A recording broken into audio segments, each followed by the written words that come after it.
Estamos en el episodio 18. Don Héctor, ¿cómo está usted? ¿Qué tal, Santiago? Como siempre, gracias por molestarte a hacer estas entrevistas, aclarando siempre del carácter informal que tienen, tratando de cubrir todo lo posible.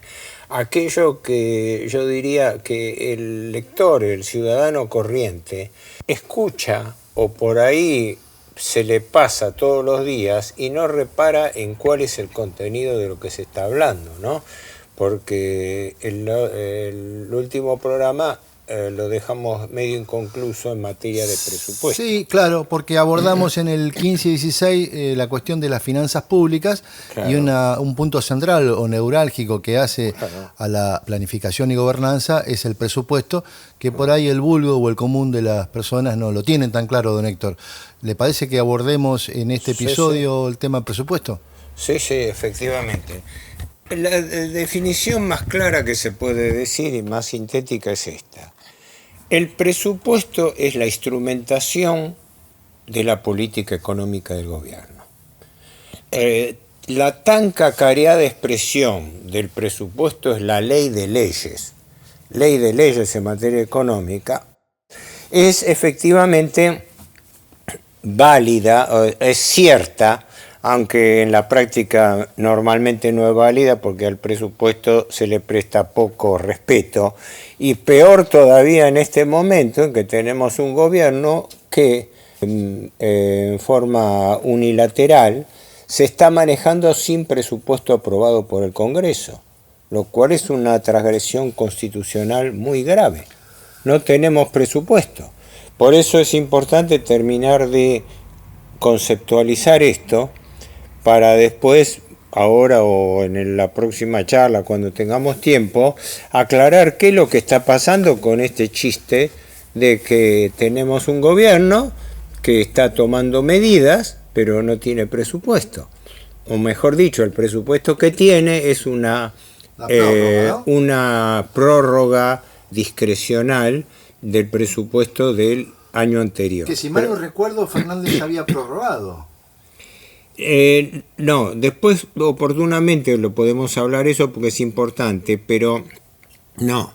El presupuesto tendría que haber aprobado y discutido y aprobado en diciembre pasado, pero por un acuerdo personal entre los candidatos Milei y Massa, fue diferido hasta después de las elecciones, con el argumento de que después de las elecciones iba a haber otro congreso para tratarlo. Pero en la práctica no se ha tratado, y pese a que el Congreso estuvo reunido todo el verano en sesiones extraordinarias, y ahora desde marzo empezaron las ordinarias, el Congreso de la Nación, faltando a sus obligaciones constitucionales, no está tratando el presupuesto. Se está perdiendo el tiempo con la ley de bases y la ley de reforma impositiva como pretexto del presupuesto, cuando ni siquiera se atreven a decirlo. No, señor, si usted asume el gobierno, usted tiene que presentar su presupuesto. Después, dentro de ese proyecto de presupuesto, pedirá las medidas adecuadas. ¿Pero qué significa esto? Que primero pide temas genéricos que se le da prioridad y después se va a hablar si se habla de presupuesto.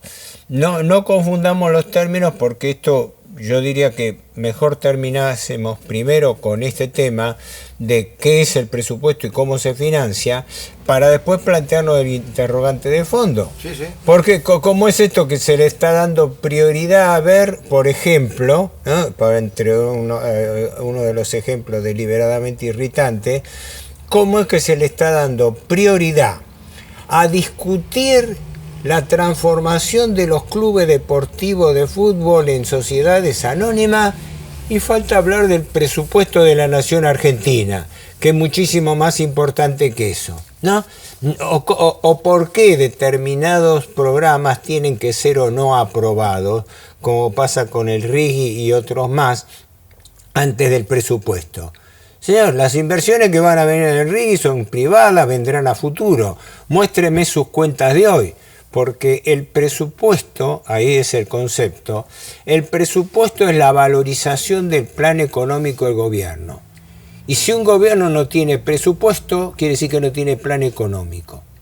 Y ya se lo han dicho al presidente Milei, si no me equivoco, entre otros, el doctor Broda y otros más ya le han manejado, pero independientemente, no quiero confundirme por ahí de citar inadecuadamente, pero para mí se está cometiendo una irregularidad gravísima, dado que el gobierno está manejando discrecionalmente las finanzas del Estado, en forma totalmente unilateral, discrecional, mientras el Congreso está entretenido votando leyes que cuanto más demoren mejor para el gobierno. Pero yo creo que, déjame terminar mejor lo otro, porque había algunas cosas como recordatorio para mí importante. Nosotros habíamos dicho en el programa pasado, primero y principal, que la lógica operativa del presupuesto es inversa a la de una empresa privada. ¿Por qué? Porque el Estado primero determina sus necesidades y en función de sus necesidades determina con qué recursos los tiene que cubrir y hasta dónde puede llegar. En segundo término, hemos dicho que tenemos una estructura de ingresos y una estructura de gastos que es poco elástica. Es elástica en los montos, pero no en los conceptos. La defensa, la seguridad, la educación, la salud se tienen que financiar, las jubilaciones, etc. Así que las principales variables están dadas y cuantificadas. Tengo ahí el presupuesto que fue mandado y no tratado en septiembre del año pasado. Pero acá hay una cuestión que es la cuestión de fondo, porque está en la palestra de discusión, que es, pero un momento, ¿qué pasa con el resultado del presupuesto? ¿Verdad? Se ha popularizado la imagen de que no se puede gastar más de lo que se recauda. Y eso hemos visto que desde el punto de vista de finanzas públicas es falso. El Estado sí puede gastar más de lo que recauda. ¿Cómo suple la diferencia? Con emisión monetaria. Y para eso existe el derecho de señoreaje, que no se le explica a la gente, se la confunde como si fuese una mala palabra, como el criterio liberal extremo de que emitir dinero es inflacionario. No es así, lo hemos visto en programas anteriores. La emisión de dinero per se no es inflacionaria. Lo que es inflacionario es el destino que se le da a ese dinero. Por eso, cuando se emite dinero y se sigue emitiendo dinero, no es lo mismo como ahora que se está emitiendo dinero para pagar intereses de la deuda, que si ese mismo dinero se dedicara a financiar obras públicas. Un gobierno que tiene parado cerca de 2.000 obras públicas, y que baja la jubilación a pensionados, el sector pasivo, jubilados y pensionados, baja las remuneraciones del Estado. ¿Para qué? Para darle prioridad a otro de los rubros del presupuesto, que es el más importante, que es la deuda pública.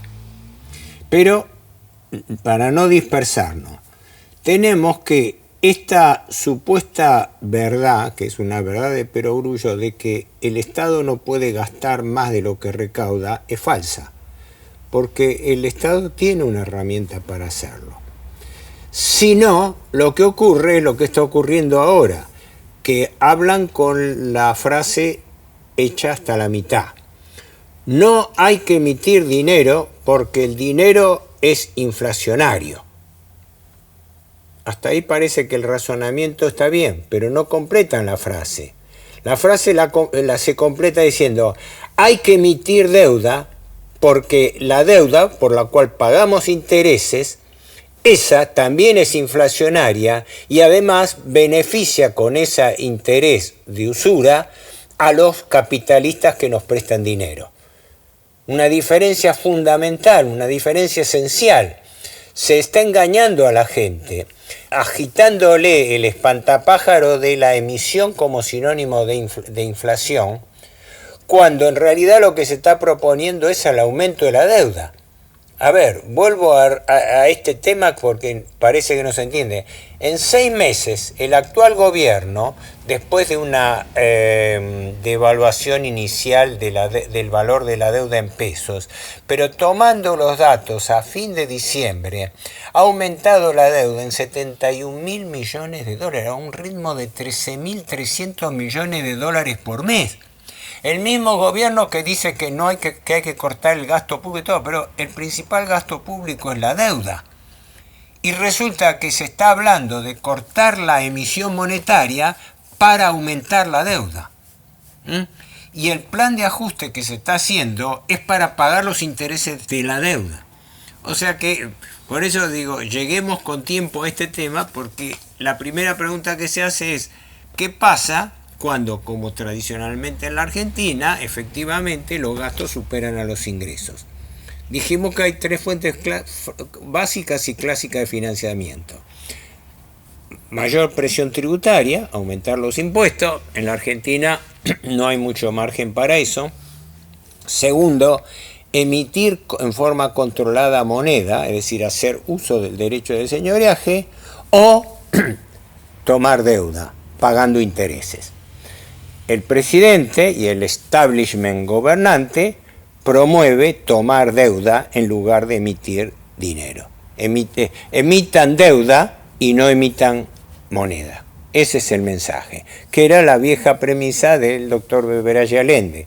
Cuando dice, entre emitir dinero y emitir deuda, conviene emitir dinero. Ahora, el requisito es que ese dinero tiene que ir con un destino productivo, porque lo que determina el efecto inflacionario de la emisión monetaria no es la emisión per se, por el origen que yo emita, imprima billetes, sino el destino que le doy a esos billetes. Es claro, si tengo que pagar más de 7 billones de pesos de intereses solamente previstos en el presupuesto original durante el año, resulta que voy a terminar con la paradoja de que tengo que emitir dinero para pagar intereses de la deuda que tomo por no emitir dinero. ¿Me explico? Si yo no emitiera deuda, no tendría gastos de intereses. ¿Por qué entonces el gobierno, todos los gobiernos, y este en particular, por qué sigue emitiendo deuda? Se emite para pagar, habíamos dicho, el ELIC, pases. Se emite, en primer lugar, para pagar los vencimientos, es decir, recojo bono viejo y entrego bono nuevo. Eso por un lado.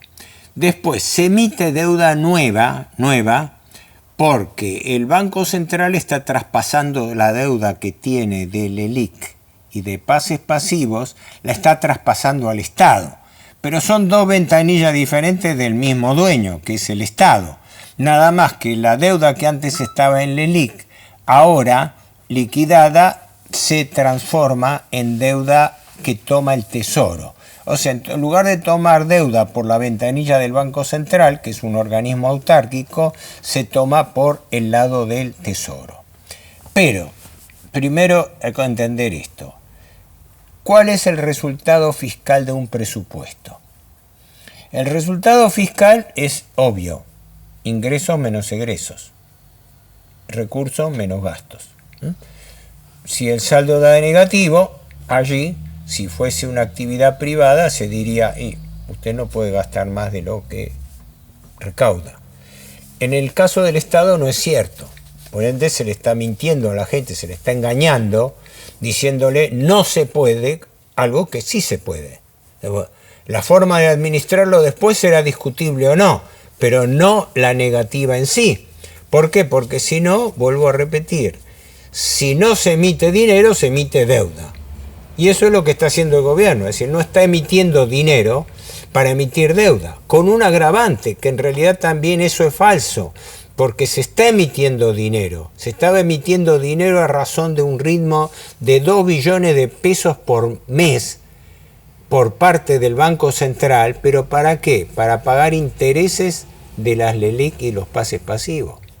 Por eso quieren descargar eso, unificándolo en este momento en deuda del Estado. pero sea una ventanilla, sea la otra, la pagamos nosotros. Y la pagamos ¿por qué vía? Por inflación, por emitir dinero para pagar deuda. Fíjate vos la paradoja. Es decir, se dice, no hay que emitir dinero, y se omite decir, hay que emitir deuda. Pero la deuda genera más gasto público, y el gasto público aumenta la inflación, según el propio razonamiento. En consecuencia se está ante un engaño muy peligroso a la opinión pública, que no es nuevo. Pero entonces viene la pregunta del millón. Entonces, ¿cómo financia el Estado esa diferencia? Ya lo hemos dicho, hay 3 vías de hacerlo. Aumentar la presión tributaria, aumentar la emisión controlada de moneda o aumentar la deuda. El actual gobierno, pese a que va contra los principios liberales y sus propias propuestas programáticas de no aumentar la presión tributaria, en realidad apenas asume, en diciembre la aumenta. Generaliza retenciones, aumenta presión tributaria y además desata un proceso hiperinflacionario que aumenta los ingresos del Estado. Porque cuanto más aumentan los precios, más recauda el Estado por IVA, más recauda por impuesto a las ganancias, más recauda por bienes personales, por impuesto al cheque. Entonces resulta que se está engañando a la ciudadanía por partida doble o triple. Se le está diciendo, hay que cortar la inflación cuando la inflación ha subido más de lo que lo estaba bajo la administración anterior. Hay que cortar la emisión monetaria. No se corta porque se sigue emitiendo para pagar intereses de la deuda. Y no hay que emitir para financiar al Estado. Entonces no hay que emitir moneda para financiar al Estado. ¿Cómo hacemos? No, hay que emitir deuda para financiar al Estado. El mito del equilibrio fiscal es un mito teórico. Hasta ahora no hemos visto un número de esos, simplemente por lo que decíamos al principio, porque el gobierno no ha mostrado el presupuesto. El único presupuesto que existe es el que hace el Fondo Monetario Internacional. Entonces, la explicación verdadera es que no tenemos un presupuesto propio porque el gobierno está cumpliendo el presupuesto del Fondo Monetario Internacional que pacta con cada revisión en principio trimestral que haga. Pero este tema es clave, ¿por qué? Porque acá hay una herramienta formidable de recaudación y de distribución regresiva del ingreso. ¿Qué quiere decir eso? El Estado tiene el deber de cuidar la justicia tributaria, lo que es normalmente la justicia tributaria, es decir, el hecho de que la gente no sea sometida a presiones tributarias altas y sin contraprestación. Y en este momento eso no está existiendo, con el argumento de que tenemos que recomponer una situación anterior de herencia. Todos los gobiernos que han asumido, todos sin excepción, han echado la culpa a la herencia recibida. Este gobierno ya entra en el 7º mes. Todavía se está lamentando de la herencia recibida. Pero se está lamentando de la herencia recibida para justificar que aumenta la deuda, que aumenta la emisión monetaria y que aumenta la inflación. Y para contener el gasto público se utiliza la rebaja de las remuneraciones del Estado, de los sueldos y salarios, se rebaja las jubilaciones y pensiones y se rebaja el poder adquisitivo también de los planes sociales. ¿Por qué? Porque los precios aumentan más que los ingresos y consecuentemente el gobierno está haciendo exactamente lo contrario de lo que su plataforma teórica indica. ¿Con qué? Con el argumento de la esperanza futura. Yo digo, acá nos estrellamos con una postura priorística. Estamos aceptando realidades o recibiendo la imposición de realidades en contra de ¿qué? De una esperanza de que la cosa mejore. La gente está confundida incluso con el efecto inflacionario, diciendo que la inflación está bajando. Si la inflación es, como es en realidad, el aumento generalizado de precios, sí, lo que está bajando es que el ritmo de aumento de precios ahora es menor, pero ahora es menor de lo que el propio gobierno había provocado. ¿Me explico? Hasta la administración Massa, el kirchnerismo, tenía una inflación con un piso que no bajaba del 10% mensual. 10% mensual. Creo que el último mes, en noviembre, había sido 13%. Apenas asume el gobierno Milei lleva la inflación en diciembre al 25.5%. Esa hiperinflación no es heredada. La hiperinflación no se hereda, la hiperinflación se provoca. Claro. ¿Cómo la provocó?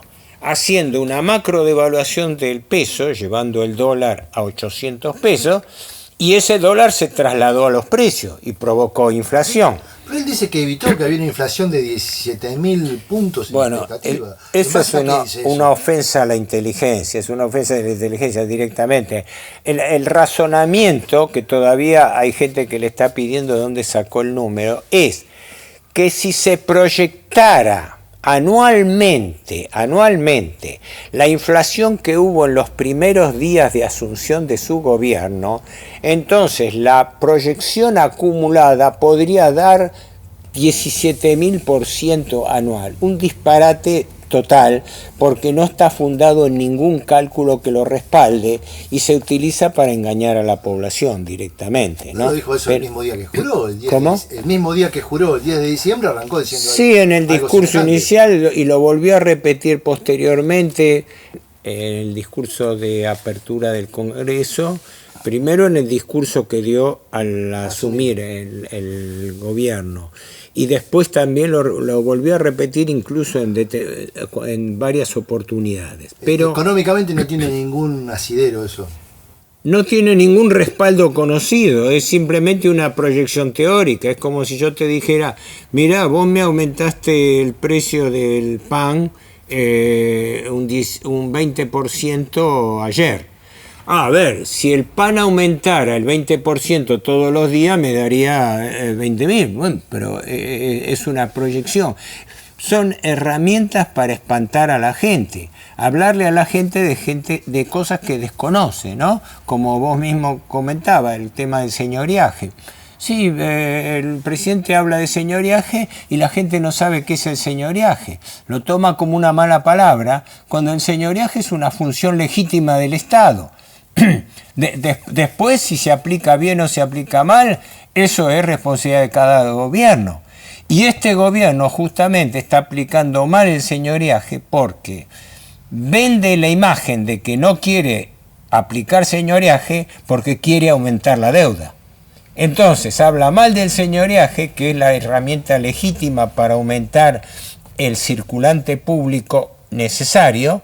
¿Para qué? Para aumentar la deuda. Y la deuda crece fundamentalmente por necesidad de pago de intereses, por usura, y por nueva deuda que se sigue tomando, porque el gobierno, aunque baja los salarios, aunque baja las jubilaciones, aunque baja los planes sociales, aunque suspende las obras públicas, ¿no? Toda esa economía se realiza para pagar todo ese ajuste se utiliza para pagar el costo de la deuda pública y sus intereses. Y para eso estamos tomando más deuda. Por eso el tema del financiamiento del déficit fiscal es clave. Y esto se sabe, y lo sabe todo el mundo. Ahora vos fíjate una característica. Yo no soy un extraterrestre. Nadie dice esto públicamente. Puede explicarse en forma lógica. ¿Cómo? Todos estos economistas que coleccionan máster en las principales universidades técnicas de los Estados Unidos y del mundo, ¿a nadie se le ocurre plantear esto? O, como pasa con todos los temas de la prensa están censurados. ¿De esto se puede hablar, de esto no? ¿Vos escuchás a alguna persona que hable del aumento de la deuda? No creo que hagamos a tiempo a verlo hoy, pero me comprometo en el próximo programa, cuando mostremos algunos números sin abrumar a la gente de esto, va a quedar claro. ¿Cómo? Nadie dice nada de que el gobierno se está endeudando a un ritmo de 13.000 millones de dólares por mes. ¿Puede ser eso? Que todo uno pasa algo así como con el genocidio de Gaza, ¿verdad? Estamos viviendo el mayor genocidio del siglo XXI. Pero los diarios no hablan de eso, no, piadosamente mencionan que hubo un ataque israelí sobre cosas. Entonces, con la deuda, como con tantos temas importantes, pasa lo mismo. Todo lo verdaderamente importante en la Argentina es secreto. Es secreto. Y lo peor, se le engaña a la gente diciéndole que lo que está mal es hacer lo contrario. Porque hasta ahora estamos hablando de un gobierno que no ha podido mostrar resultados. Que a 6, 7 meses de su asunción está prometiendo cosas como si estuviera en campaña. Pero no está mostrando los resultados. El poder adquisitivo de la gente baja todos los días. La inflación sigue aumentando, porque el gran engaño de la inflación es que es acumulativo. El gobierno llevó los precios al 25,5% para favorecer a las empresas que hicieron sus colchones de precios. Para favorecer, una vez producida la primera macro devaluación, para favorecer el negocio cambiario del carry trade, la bicicleta financiera, porque lo que requiere el capital financiero es que exista un dólar estable y preferentemente atrasado, como hasta ahora, es decir, que aumente menos que los precios, que la inflación, para así, manteniendo las tasas de interés más altas del mundo, la rentabilidad financiera del capital especulativo sigue siendo récord. Y en este momento nadie habla de la ganancia que están teniendo los especuladores financieros por este negocio. ¿Por qué? Porque la tasa nominal, que había llegado al 130%, bajó ahora al 40%.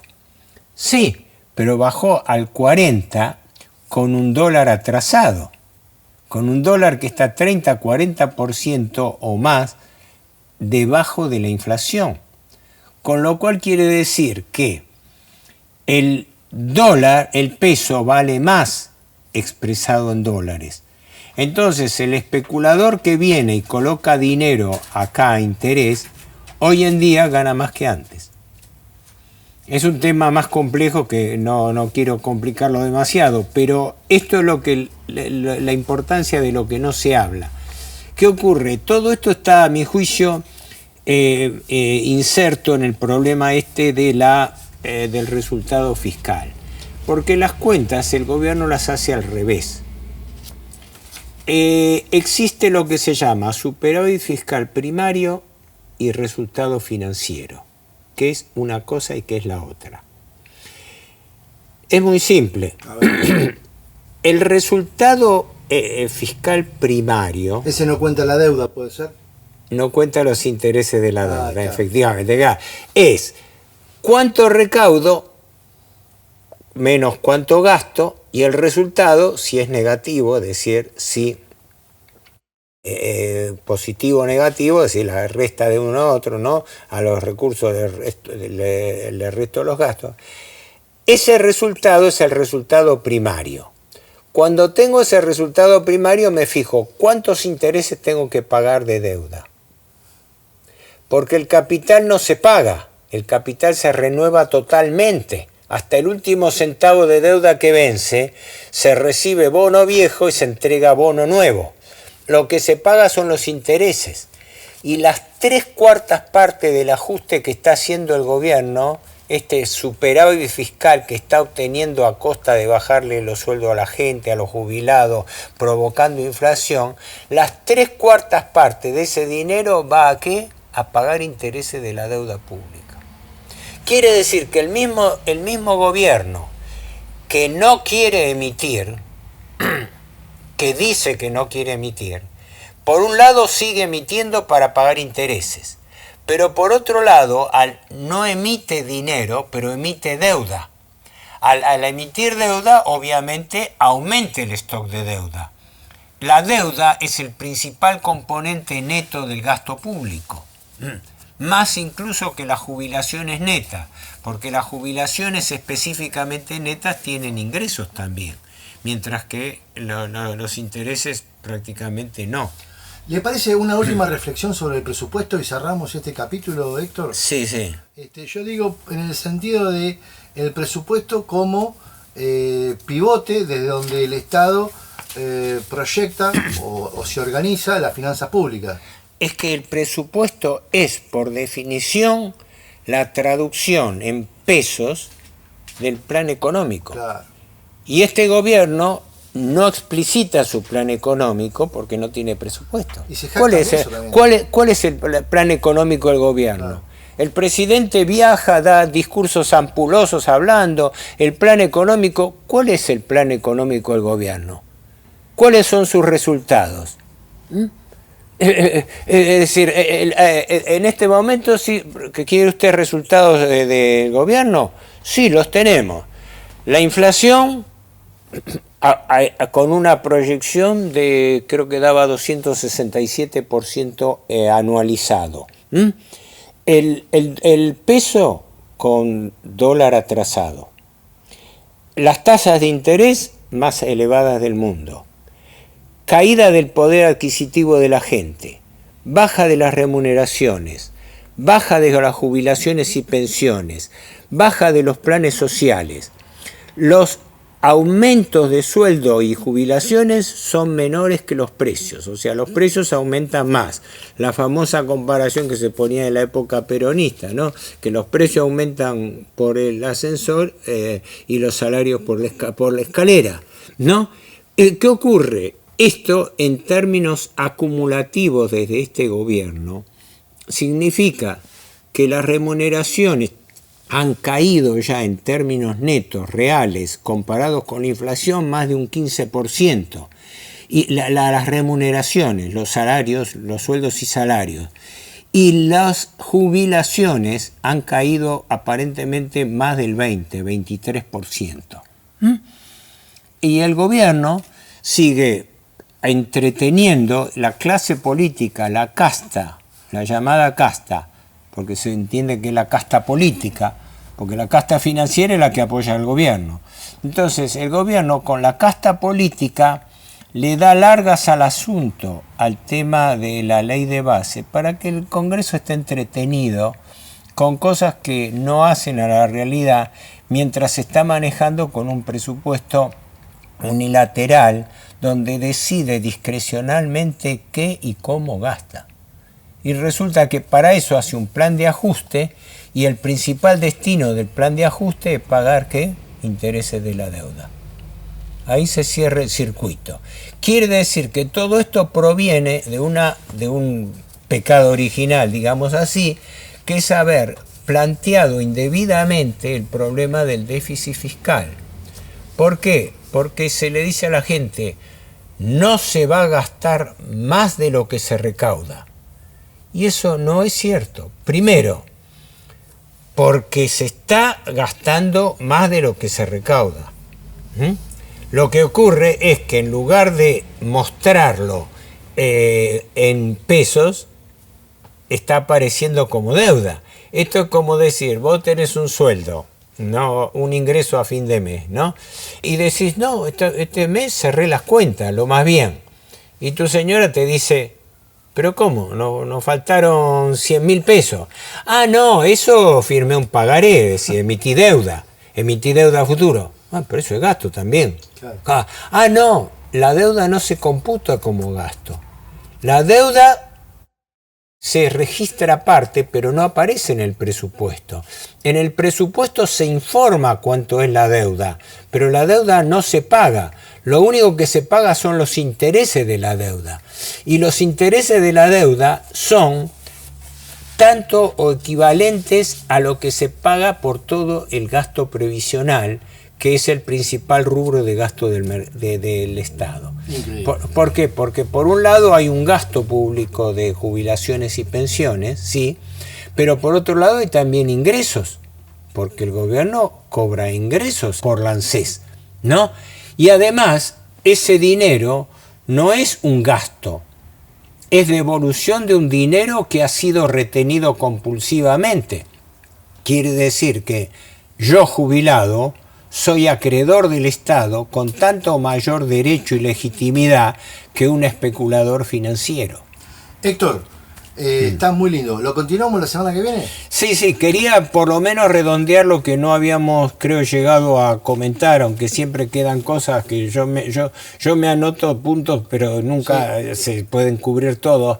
Efectivamente, la finalidad de esta charla para mí tuvo el objeto de redondear el concepto del presupuesto como instrumento monetario del plan económico y demostrar también la falacia del déficit fiscal y su forma de cobertura, porque en lugar de cubrirlo con emisión lo estamos cubriendo con más deuda. Increíble, y no se dice. Héctor, nos vemos la semana que viene, ¿sí? Está. Gracias. Gracias.